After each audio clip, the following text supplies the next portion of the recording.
This is a HeadGum podcast. Hello, this is Fake the Nation, where we talk about news, we talk about politics, and where we ask Eric Adams, couldn't he have pushed his fraud behavior to after the elections? I'm your host, Negin Farsad, and I would like New York City mayors to schedule their scandals better. We need to focus on these elections now, and instead we have to think about Turkish Airlines. Today, we'll talk about Mayor Adams and the petty fraud he wrought. We'll also talk about the VP debate and the programming on J.D. Vance's AI. We'll also look at new data about Gen Z and their regrets. Today, I'm so excited by this panel, you guys. What a panel! Andrew is doing election season right with these guests. Okay, here we go. First up, he's performing at the Catskill Comedy Festival on October 18th and 19th. Mark your calendars. He's also appearing in Only Murders in the Building. He's just put some phenomenal online content out there about the entire political landscape. He is the one and only Jason Kravits. Hey, Jason. Hello. Nice to see you guys. Thanks for having me. So happy you're here. And for the first time. So welcome to Fake the Nation.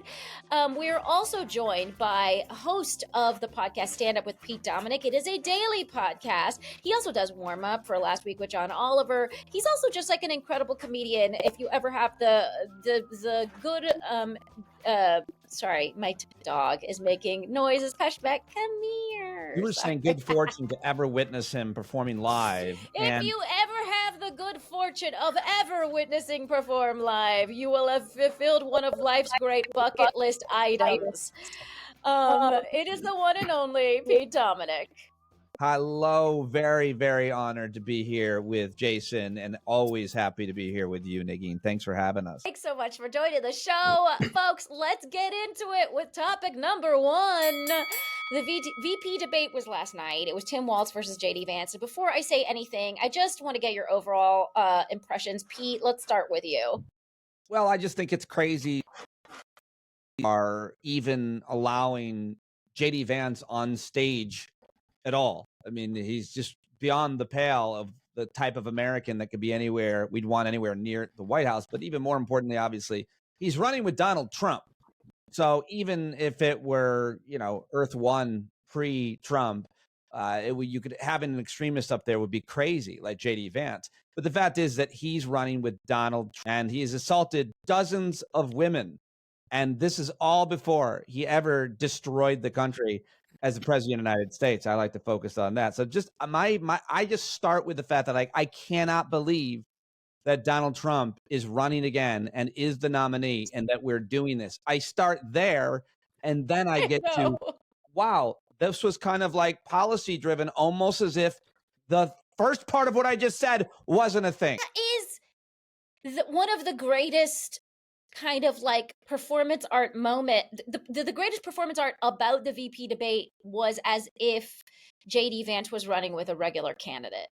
That was like the wool that was pulled over all of our eyes for 2 hours, and that I thought was one of the craziest things. Jason, what did you think? I'm sorry, I didn't realize we'd be fact checking on the podcast. I didn't think that was a thing for this.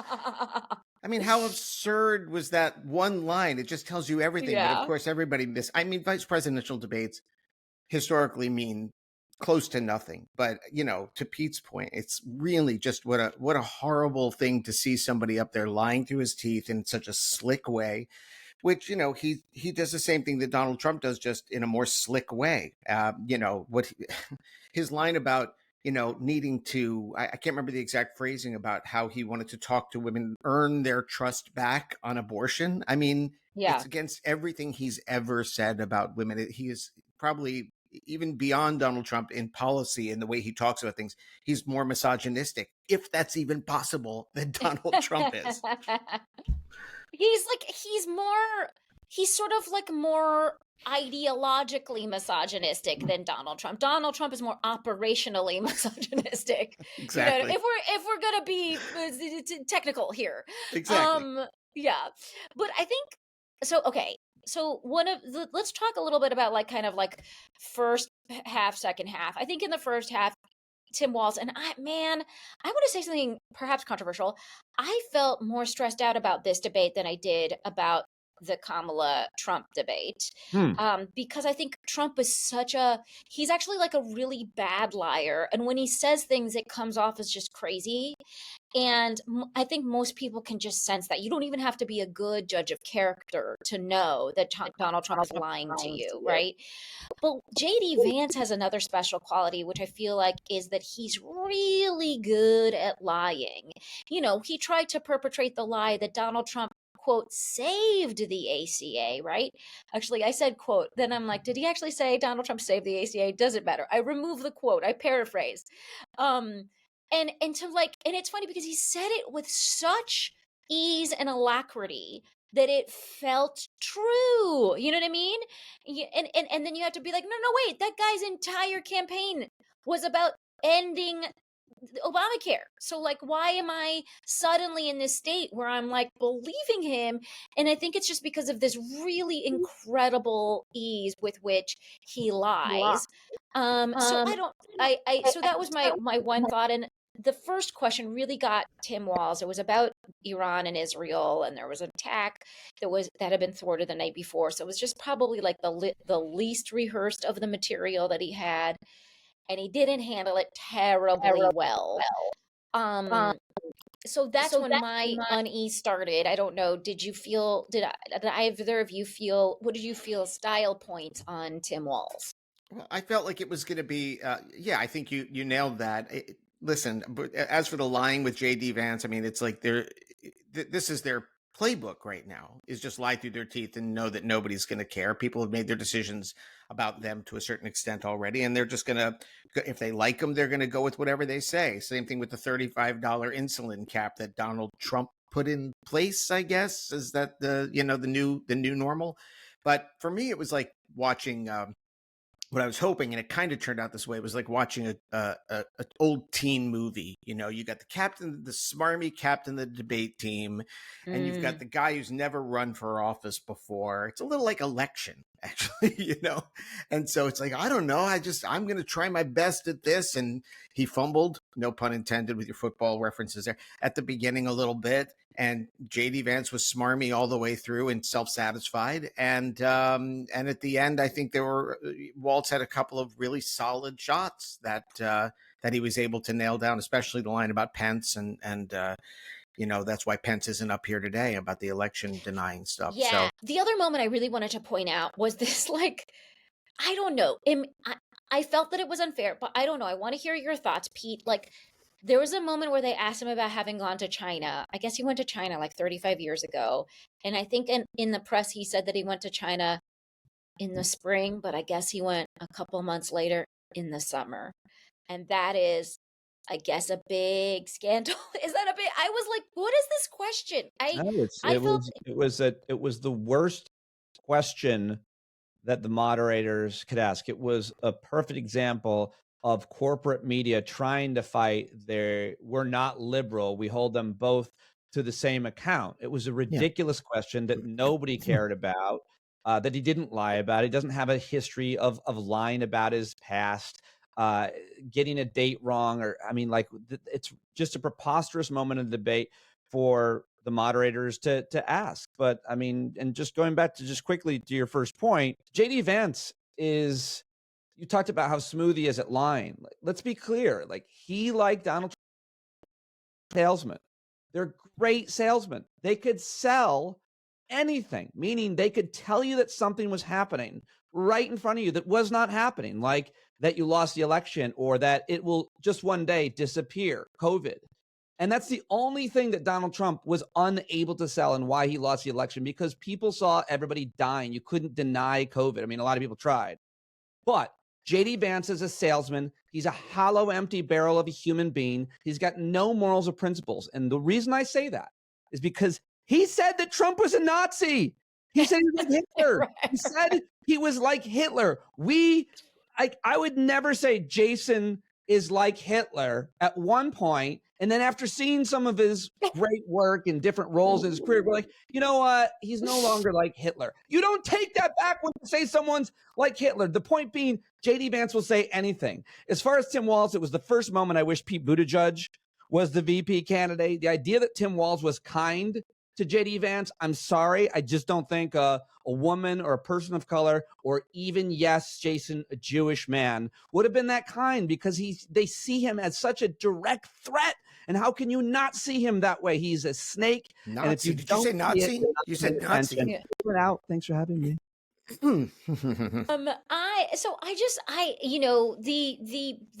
Now I'll say he's so good, right? He's such a salesman, and obviously we already knew he was going to be good. They talked about how he's going to be good. He's a seasoned debater. He went to Yale, as everybody knows. And again, I'm like, that's cool. You're good at that thing. The sort of whitewashing of the entire Trump administration was crazy, like the ACA example. And there were other examples along the way. The idea that they were going to be in favor of women and they were going to protect women, and he said something at the end of his section on abortion where it was like, we need to do more to earn women's trust. He's a rapist. Made it sound Trump is a rapist. Yeah. Like, right, found in civil court to be such, and yet, he's like, we need to do more to earn women's trust. And it's funny, just like these answers would make you feel like, he's running with Ronald Reagan. He just did such a great job of creating the theater of that. The top of the ticket was not at all who it was. And I actually think this moment, because it sounds like such a lie, was a great moment for Tim Walz. I don't know, Jason, what did you think of the abortion section? Well, I mean, that's very hard to deny what you're saying, but I think you're right in that he is whitewashing. Is that the right word? Yeah, whitewashing the whole situation for them. He's something washing. He's basically giving cover to Republican women who don't want to vote for Harris, but also are don't believe in the policies that Trump has put in place, with the overturning Roe. He's trying to find a middle ground to give people cover to say, well, we can vote for him anyway. We can vote for Trump and not worry about that. And I thought that was pretty horrible. And I think, Walz did what he could to cover it, but it doesn't really matter. Vance is going to advance. You know what I mean? He's going to slick his way through this conversation. Walz is going to be the nice guy and say some nice things, but also, I mean, I think he did all right. I just don't, again, just like Pete, I wish there was a little bit more of an attack dog in that situation. Yeah. Usually that's what the vice president's role is kind of to let the presidential candidate be the more be more, worldly and be the attack dog. And he just wasn't in this case. Not that I think it makes that much of a difference. I think people who are inclined to vote for Trump are going to vote for Trump at this point, and Vance may give some people cover. Probably the most important point. I agree with Jason. Like, didn't make one iota of a difference. I don't believe that there are undecided voters. I think that's a media meme. Sure, you could find a few, but let them prove it. I think people who say they're undecided voters are Trump voters, and they're just ashamed to say it. And no, I think there's people who are not decided about whether or not they're going to vote at all. Okay. Well, they probably know who they probably may have a sense of who they vote for or whatever. And honestly, I got to be honest, I think those people would probably vote for Kamala if they're just hearing a couple of clips here and there of a reasonable person being reasonable. And Trump has so much baggage. I feel like those people, if they vote, they'll vote for her. I think that's what it is. Here's the point again, is that the point, I think that the best way I heard this put is that Trump, for a lot of people, is the devil so they are just like, I don't know Kamala, but I know Trump, and if I vote, I'm probably going to vote for him. I don't know enough about Kamala, and this is the strategy, and you can see it being played out. Trump is in this mode, and Vance to a certain extent too, of I'm going to say outrageous things. I'm going to make all the headlines. I'm going to take all the air into my direction so that she doesn't get another crack at the American people. That's why he doesn't want to do another debate, because he wants people to be like, I know this guy. I don't know her at all. That's their problem. And that's why people won't vote for Kamala if they're inclined to vote at all, sometimes because they don't know her. I don't know her, but I know Trump, and I don't remember very well all the crap that went out 4 years ago. Well, let's talk about the moment, capital T, capital M. That was the moment where they were asked about January 6th. Vance said a bunch of blah, blah, blah that didn't make very much sense. And then Tim Walz basically came back and said, do you do you agree that Trump lost the 2020 elections? And what Vance said was, I'm here to talk about the future. And he didn't answer the question, to which Walz said that's a damning non-response.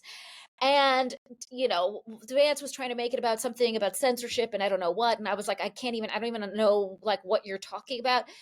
And the only thing I think that echoed around the room was, he does not believe that Trump lost that election. And he can't say it, even if he does believe, or he does believe it because he's fucking understands reality, but he knows he can't say it because saying it will upset, his grand boss. So I think this is the only clip that's gonna make the rounds, and it's the only thing people are gonna talk about. What do you guys think? I would say that that's the most important point. The world that we live in, the way that we take in media. There are those of us that are super nerds that watched it with 60 of my friends at a watch party last night on Zoom, and really enjoyed it, and enjoyed the chat, and love live tweeting it. It's my sports to a certain extent. I'm ashamed to admit, but I'm also proud to admit that I'm that engaged, just a little too engaged. And then there's other people like my daughter who's going to see it at Snapchat this morning and goes, "Ugh, Vance seemed, quote, professional."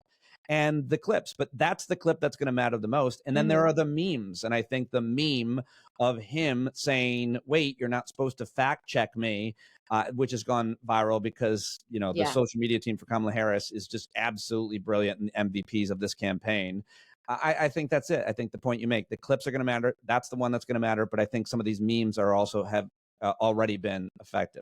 Yeah, I think most people didn't watch the debate. I think most people have been watching the clips of the debate or the memes or whatever people think is the most important moments. And those are the ones that are being highlighted not only by social media, but also by the news media, because they're great fodder for television. So, yeah, I think that was a fantastic moment. I'm glad he jumped on that. And I think this highlights another thing, which is that there's so many things that we've skipped over and forgotten about that really do matter, that people do take seriously. January 6th was a big one. People do not want to see that again. They need to be reminded that it happened. There's actually a great documentary about it that was supposed to come out on Amazon for free, and for some reason, and nobody knows why, it is now like you have to pay to rent it, so no one's seeing it. But it is damning and very clear about what happened, and people are very upset by it when they see it. I also hope the other thing that goes viral, and I don't know if it has already, is the moment where they talk about guns and Vance says we need stronger doors and stronger windows or whatever, and it's like, what are you talking about? It's schools. And then this is like, again, one of those moments where I'm like, God, I need to get off Twitter. I posted like 3 things from the debate last night, and one of them was like when Walz, when they were talking about guns and the gun problem, and he's like, guys, sometimes we need to admit the problem is guns, right? Like, he was just kind of like, can we just for a second, like, that is the problem, right? And I just echoed him on Twitter, and it's that moment where you realize, oh, Twitter is like taken over by I don't know what. And I just got like actual guns. I'm still getting like, I'm still getting nonstop ads about this one thing I wrote about, and how guns don't kill people, people kill people, or whatever. And I'm like, I cannot believe it's like a bot that goes around and says, you know what I mean? It's like 20,000 bots that just go and respond and say guns are inanimate objects, or whatever. And so, anyways, I was like, God, maybe I just really need to pull the plug on Twitter. But I did for quite some time, I have to say, and I just got back on it due to this video that I put out and wanted to see what it would do. And it's the same thing. People, it's all bots. It's all bots. Yeah. It does not feel good. Okay, folks, is any last thoughts on the debate before we move on to the next subject? I just think that, as we said, it doesn't really matter. It's not that consequential. And I feel like Tim Walz wasn't more of an attack dog on the snake that is J.D. Vance, the hollow barrel of a man that he is. Yeah. And if I never hear the line, well, first of all, again, I'll be very happy. All right, let's take a quick break and we'll come back with more. And we are back. And before we get into topic number 2, I just want to remind you if you feel like supporting the show, you can join the Patreon. There's actually now a free Patreon membership for which you get a newsletter with a selection of some of the more interesting reads that we do for this podcast. I get a lot of questions about what we read for this podcast, so I just thought, let me make it formal and send it out to free Patreon subscribers. And the first newsletter comes out on Wednesday, and for as little as $4 a month, you get bonus episodes of the show. For $5, you get an even more bonus episode. We just released one where we talk about the orgasm gap between men and women. And folks, I blushed so hard in that episode that you can hear it over the mic. So go to patreon.com/Negin Farsad. And let's get into it with topic number 2.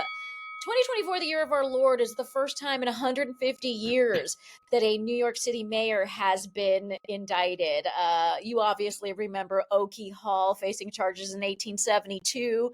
And as we all know, they called him Elegant Oki. And now Mayor Eric Adams has taken up that crime mantle because turns out Eric Adams has been low-key or middle-key grifting, a grift that involves, among other things, getting free or reduced price flights on Turkish Airlines. Of course, the motto for Turkish Airlines is lie flat on our seats and it'll cost you your whole career. In turn, Turkey wanted the city to look the other way on fire codes for their new building because apparently the Turks are really into flammable consulates. So there's a lot of weird detail in the Adams scandal, but my first question is, should he resign? I think, Jason, you live half and half or something. You mostly New flirt York. with New York. I'm in LA right now, but yeah, mostly New York. Okay, so you're mostly in New York. I'm in New York. Pete, you're New York /suburbs. What do you think? What do you guys think? Jason, we'll start with you.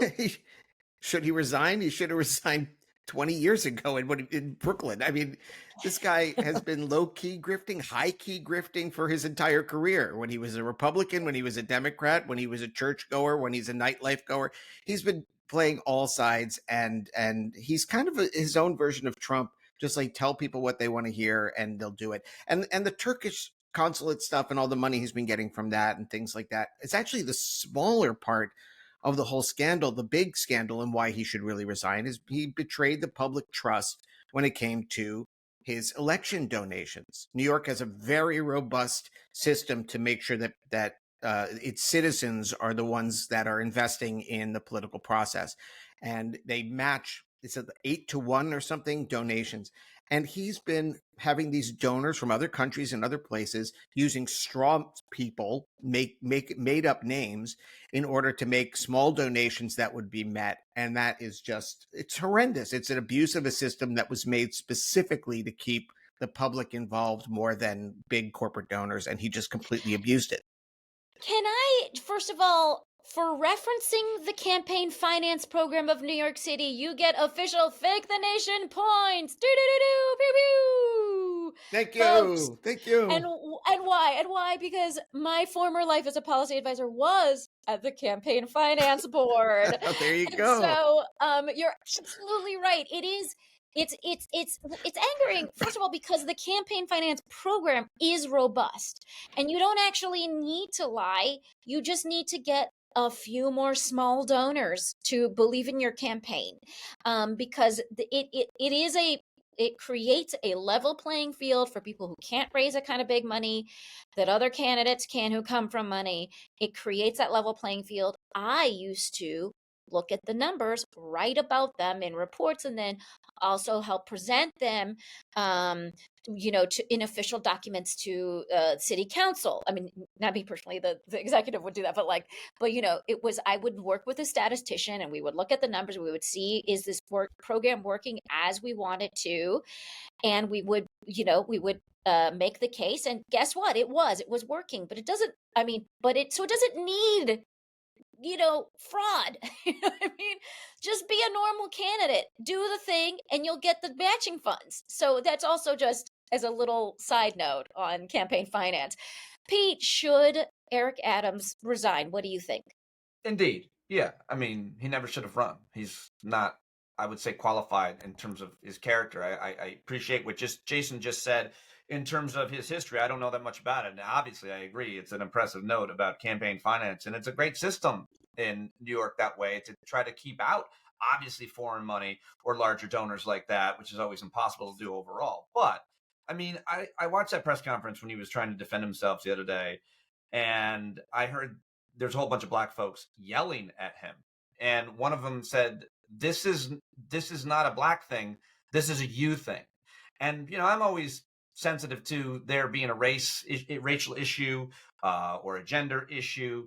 The prosecutor at the DOJ is a black man as well. Everything that I've read, all of the New Yorkers that I've talked to about this say, this guy is corrupt. He did things that other mayors don't do. Obviously, Bloomberg didn't need the money, but he did things that a lot of other mayors never did. This is absolutely, he's committed a whole bunch of crimes. And the Department of Justice had him dead to rights. So, yeah, of course he's got to resign. But we now live in this country led by the likes of Trump, who's, the student of Roy Cohn, that you never apologize. You never resign. You never quit. Not only once they've got you dead to rights as a rapist or a white-collar criminal fraud, you actually sue them. You actually say it's their fault. And we've seen Senator Menendez do this. We've seen Andrew Cuomo do this. And obviously, this is the playbook I think Mayor Adams doing. Do not admit guilt. There used to be something called shame with politicians. And, it's for a lot of these guys, men especially, it's gone. I mean, when somebody accuses you of these horrible things, go away. Go away. Okay, but here's my little pushback on that, which is we really pushed out, let's say, someone like Al Franken before they had a Senate Ethics Committee hearing, before they had due process on the thing that they were being accused of, right? And I think there's a lot of regret about that particular incident and Agreed. Incident similar one. Like that. And I Agreed. can't, Name and another I literally can't name another one off the top of my head. That's the only one that came to mind. But People my question point to that is, because it meant a lot for the United States Senate makeup, especially, and Democrats went after their own. Well, but that was done specifically because they were trying to get another senator, Doug, what's his name, from Alabama. They were trying to get him in against somebody who was also having sexual ethics complaints, and I think they were trying to hold the high ground. And yeah, there's regret for that, but I don't think they lost Al Franken's seat exactly in that situation. But well, I mean, my question is, though, do you feel like we should just let due process play out here without kind of pushing someone out before we know all the story? It's the Department of Justice. The indictment is rock solid. I mean, the crimes are there. You have to resign as the mayor because you can't continue to work under that cloud of suspicion. I understand anybody wanting to save their job and their reputation, but this is not normal. This is the Department of Justice. They're not political the way the Trump and others have said. They're not. They're mostly go after Democrats. And the way that literally Eric Adams has said. I mean, which is actually, I feel like the lowest point is blaming Biden for these charges. Yeah. I just the logic of that, to me, I'm just like, no, Democrats want other Democrats to succeed, especially when it's a mayor of New York City. This is a really, really, really, really high. It's the only mayor. It's the only mayor of New York. It is the only mayor in this country that people even know who that is, right? The same Department of Justice indicted and prosecuted Joe Biden's son. Right. They're doing the same thing to Eric Adams. Yeah, they don't care. I feel like that position has just no credibility. It makes me feel way grosser about the Eric Adams situation. But again, it's all because news is so isolated right now. Truth has become, an indecisive moment. Who knows what the truth is, and if you can get up there and act like a victim, even if you're not, you'll garner a certain sense of sympathy amongst certain supporters, and they will never hear anything. Look, I just put this YouTube video out that's doing pretty well, and I'm getting a ton of comments for people who just say, things that are completely untrue. And I don't think they're bots. I think they're just uninformed people who just get their news from one source or two sources. And that makes it very difficult to have any kind of truth. So if you're a politician who's under attack by anybody, the Department of Justice or the news media or whatever, all you have to do is pretend that it's not happening and say you're innocent, and a certain segment of the population will believe you because they won't hear anything else. Folks, tell me, what do you think? Should Kathy Hochul use her power powers to push him out? Should there's another council that forms in these situations at the city level that could push him out? Should he just resign? What if he doesn't resign? What do you think? I'm so curious to hear your thoughts. This is such a like interesting situation that has not happened in 150 years. There have been other scandals, you know what I mean? And there's been, after there's been some intra mayoralty resignations, but we're living through history. Isn't it fun? All right. Let us move on to topic number 3. We read an advice piece in the Post that raised eyebrows here between me and Andrew, our wonderful producer. We couldn't help but talk about it. So, okay, I'm going to read this letter and then we're going to get into it. This was one of these like Dear Carolyn letters in the Washington Post. The writer says, my boyfriend of a few years has made this point multiple times that his mother will be the most important woman in his life forever and always. He is an only child and she was a stay-at-home mom. Whenever I say this is hurtful, he says that he doesn't understand why valuing her is a problem and that she comes first. I want to work this out. Help. So, all right, you're both boys. Have you ever put your mom before your ladies? I did. Oh, good for you. No, never did. Love my mom. Said, Jason said good for you. Like he now has to defend that. I didn't think it was a good thing. No, okay, no. That's true. I didn't like, say wow, that. Congratulations. I'll tell you a story though. Terrible. I did not put my mom in front of my girlfriends in my life. I did, my son when I got divorced and I started dating again. I would tell women who I was with and my current partner. I think we've been together a long time, but I think it started with me saying, just so you know, you'll never be first. This is going to be my son. That's and then fascinating. It was a horrible, horrible thing to tell her. And it took me a few years to recognize how horrible that must have felt for her. And I had to recognize that it was just a different relationship and it had to be a different relationship. And she had to have the priority in my life, but in a different way than my son. This man who can't separate his mother from his partner that's a horrible thing to tell somebody.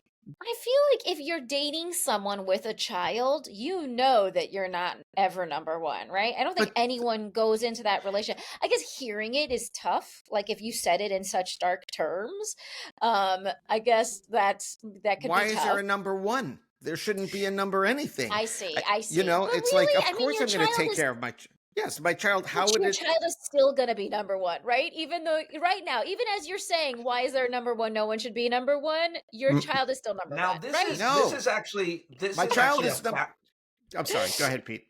No, I love that I interrupted you while you were arguing with your girlfriend and Negin, even though I agree with you. You're about to say, no, my child is number one. And I was like, oh, bad time to interrupt. No, I just want to say that situation is something I'm currently experiencing too. So I have to talk to Jason offline exactly about that thing. Recently separated and, my kids, 19 and 17, dating. But to the point of, but that's a very different, and I love your point of view as well, Negin, because I can see it both sides. But to the point of, just my point, when I first got together with my ex, who I was together with for 24 years, she said to me, I'm not comfortable with your relationship with your mother. I love that you're very close, but I only ask you one thing. I don't want you to tell her anything about our relationship. That's our business. And I respected that specific wish. I stayed close to my mom, still close to my mom. But from that point on, I did not share any issues that I was having with her, with my mom. And so I think it's a conversation that you should have. It shouldn't be like one or the other, I feel.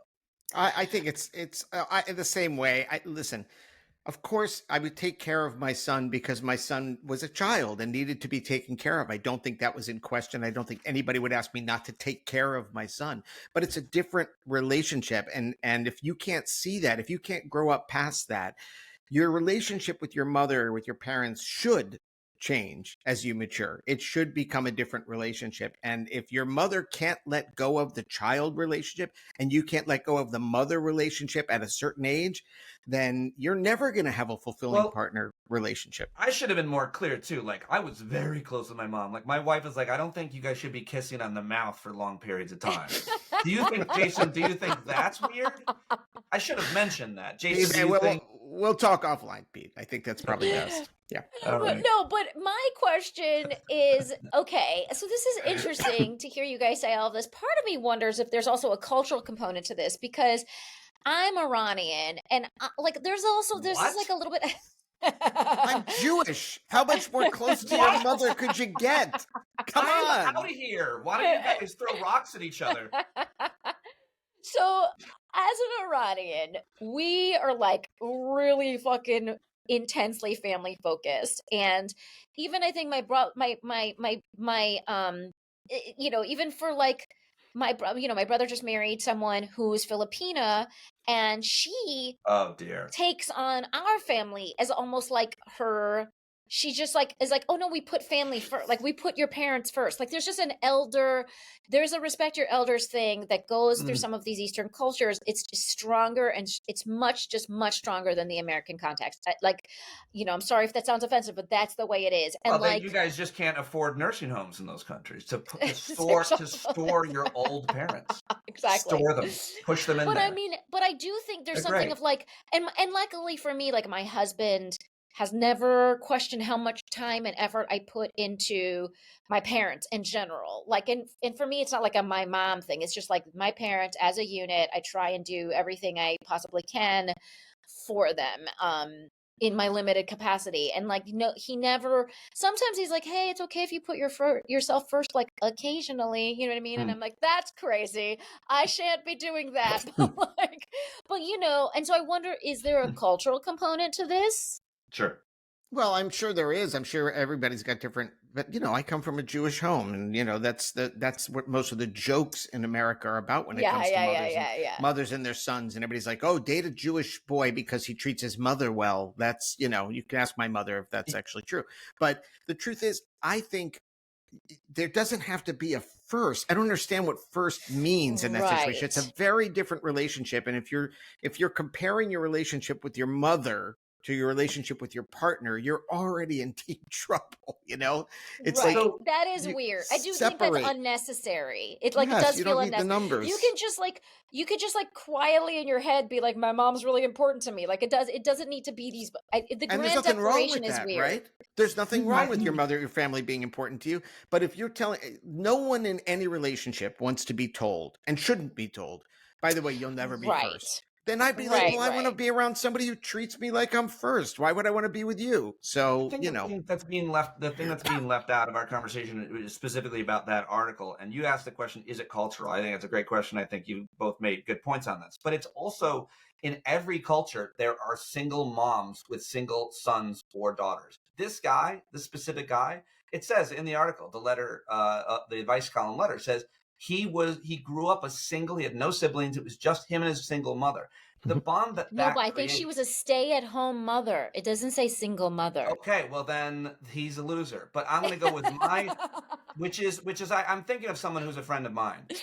His mom, it was just him and his mom growing up, just the two of them. She took care of him, and she was there for everything. The idea that then son and other kids feel that they owe that back to their parents, I think isn't okay. I don't think you have to, because as I tell my daughters, you didn't choose to be born. Like, you don't owe me shit. I owe you everything. But I don't blame people who disagree with me on that theory. No, if people want to be close to their parents and take care of their parents and want to be and feel like they owe their parents something, that's fine. I'm just saying that your mother, and this, I've seen this relationship a lot too. Your mother is not your girlfriend. You don't have to treat your mother like she's your girlfriend. If you're gonna buy flowers, listen, Mister, kiss my mother on the mouth. I don't know if I can have this discussion with you at all. I think decisions have been made. I think you're a Trump voter, and there's no way talking you out of it. That's it. You were lonely, Jason. You weren't there. There wasn't anybody. Pardon me. I didn't mean to intrude. Sorry. By the way, I should note that the advice of Caroline Hacks, the advice columnist in this case, was to cut and run. She's like, there's a bunch of dudes out there. What are you even doing staying with this guy? And I thought that was also like a little extreme because I was like, well, maybe just tell him how you feel and then let's see if he can handle that. And then maybe, yeah, okay. And then maybe it sounds like she's already must have told him how he feels, and he must have been like, I don't care because my mother's first. But honestly, I'm with her. Cut and run. There's plenty of guys who will treat you like you're number one in their relationship. What does his mom look like? No one asked. No one asked the question. You're right. This is a good point. That's right. This is why we bring Pete Dominick on the show to ask the hard hitting questions. All right, folks. That is it. I'm curious to know your thoughts. Should this lady cut and run? Should she stick it out? Have you treated your mom or your parents like ahead of your spouse? I'm so curious to hear. All right. Friends, that is the end of the show. Thank you both so much for coming on the show. What a fun conversation. Pleasure. I would love for the people of Faith the Nation to be able to follow you and all the wonderful works that you do. Jason, where do they do that? And you have this video out that I really want people to see, so tell them about that too. Sure. I'm on the socials that we just disparaged at Jason Kravits. That's Kravitz with an S at the end.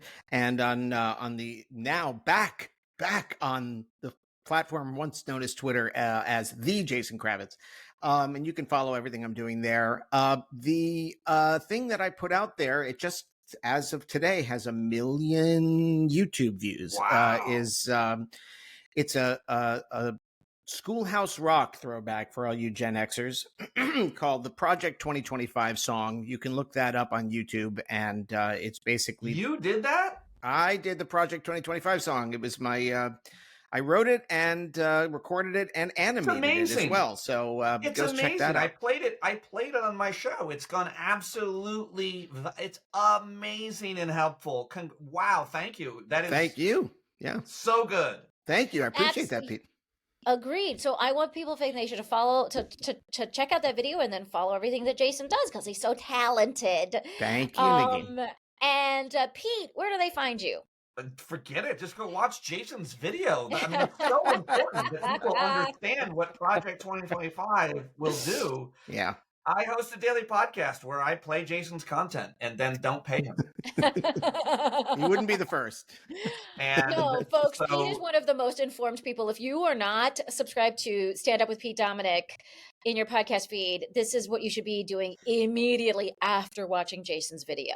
Okay. I'm a news addict and I tried to fight it and I don't think it's good. I lost it. And so every day I do a full news recap. It's ridiculously long. It's like 30 minutes, headlines and clips. And it's the way I want the news to be. So I just get a ton of information, then listeners can pursue it. But, played Jason's video and said, you guys got to go look this up. I didn't see your name on it or I would have plugged it. But most people have excised my credentials from it, but it is me. Well, very Jewish.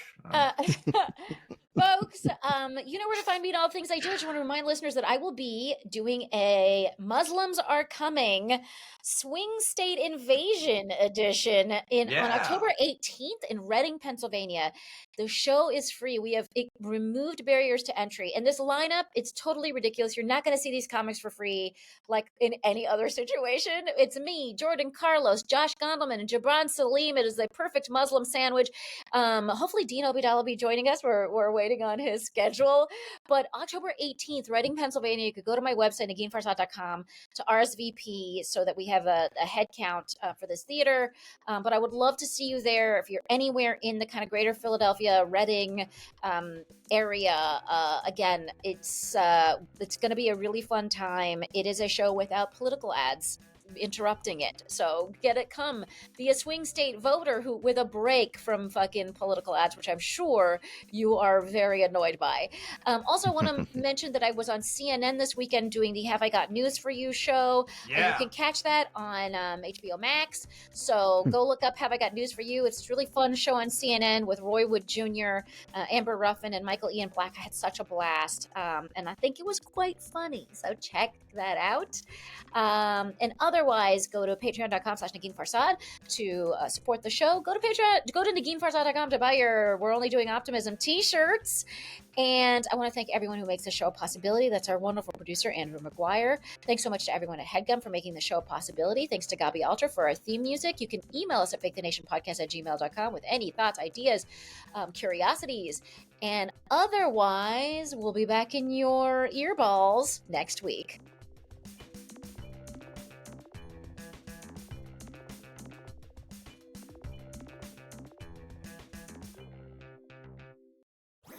That was a HeadGum podcast.